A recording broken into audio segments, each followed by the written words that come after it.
Hey, greetings everybody. It is GleeCon here again with another episode of Lore of Warcraft.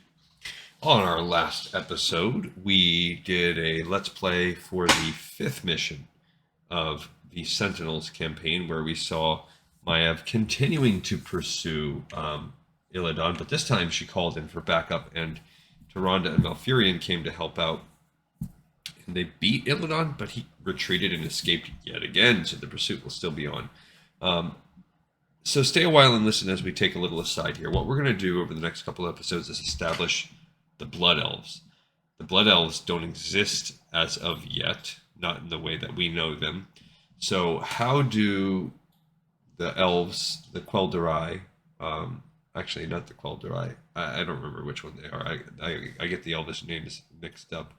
But the High Elves, essentially, the ones that live in Quel'Thalas, how do they come to call themselves the Blood Elves? And the reason why this is important now is because I think on the next level of the Frozen Throne, if not then very soon, we're going to encounter Blood Elves for the first time. So we should establish them in the lore first. So here we go with Curse of the Blood Elves. Much had changed in the Eastern Kingdom since Lordaeron's fall. The Scourge continued roaming the land, hunting down survivors and clashing with Alliance resistance forces, yet Lordaeron was not the only nation struggling to cope with the aftermath of defeat. The High Elves of Quel'Thalas had suffered just as many losses as their neighbors to the south. Not only had the Death Knight Arthas Menethil left the once beautiful lands a blighted graveyard, but he had also tainted the Sunwell, the fount of arcane magic that was the beating heart of High Elven society. Grieving for the decimation of their homeland, the High Elves decided to call themselves Blood Elves in honor of their fallen people. I want to make sure my audio is still going because, it's been glitching out a little bit lately.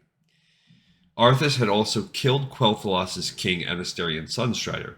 By right of succession, rule over the Elves fell to the sorceress prince Kael'thas Sunstrider, but at first he was nowhere to be found.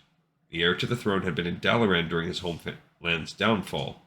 When he received word of the attack, he rushed to Quel'Thalas. By then, the battle had already been lost.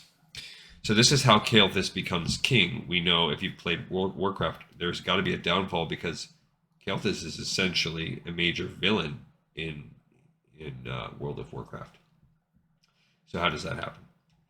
The surviving elves greeted Kael'thas with thinly veiled resentment.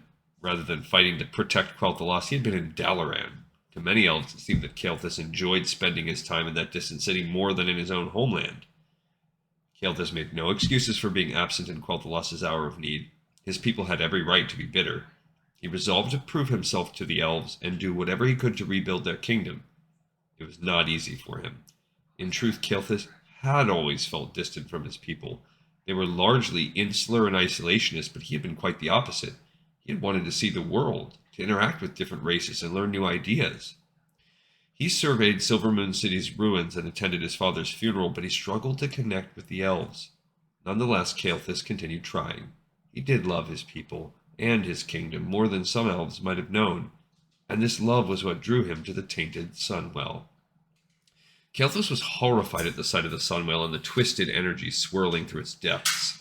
Through his attunement to magic, he sensed that the fount's dark power was gradually enveloping Quel'Thalas.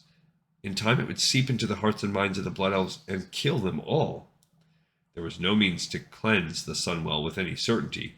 Quel'Thalas' other senior Blood Elves had come to the same conclusion. Along with Kael'thas, they decided there was only one way to stop the spread of the Sunwell's toxic energies. Kael'thas gathered the most powerful magi in Quel'Thalas at the fount. In unison, they conducted a great ritual that destroyed the Sunwell. A burst of energy cascaded out from the fount, obliterating the remaining scourge in the area. The loss of the fount was immediately felt by the Blood Elves. They had lived their entire lives bathed in the Sunwell's energies, so much so that they had become addicted to arcane magic. Now cut off from the fount, they began suffering from withdrawal. The pangs of addiction would only grow more debilitating as time passed, and many elves would fall ill and become lethargic. That's similar to what was experienced with the Highborn, the Nightborn. Though Kael'thas was troubled by this new development, more immediate dangers consumed his attention. The Scourge were still in firm control of Lordaeron. As long as the undead roamed the nearby land, the Blood Elves would never know peace. If Kael'thas and his people were to rebuild their kingdom. They needed to help the remnants of the Alliance defeat the Scourge. But we'll come back to that picture. Kael'thas' father had seceded from the Alliance, but that did not stop the prince from lending aid to the faction. He gathered his healthiest soldiers and journeyed into Lordaeron to join the fight against the undead. The prince appointed a seasoned ranger named Lorthamar Theron to serve as regent lord in Quel'Thalas and watch over the rest of the Blood Elves in his stead. Kael'thas' departure did not surprise most Blood Elves. Once again, he was leaving behind his homeland and venturing to distant lands. Lorthamar Theron, here we go again. He's probably going to be, I'm guessing, a hero in this game because we've read about him in a ton of different areas. He's definitely a very major person. If not, maybe he's the current leader of the Blood Elf faction. I don't know. I haven't paid attention to what's going on inside Silvermoon City, and I've made Blood Elves in my time and done that starting, but that's one of my less played races. I do have a very powerful, one of my favorite characters is a Blood Elf, but it's a Demon Hunter, so I didn't spend a lot of time in the Silvermoon area. I did the whole Demon Hunter storyline.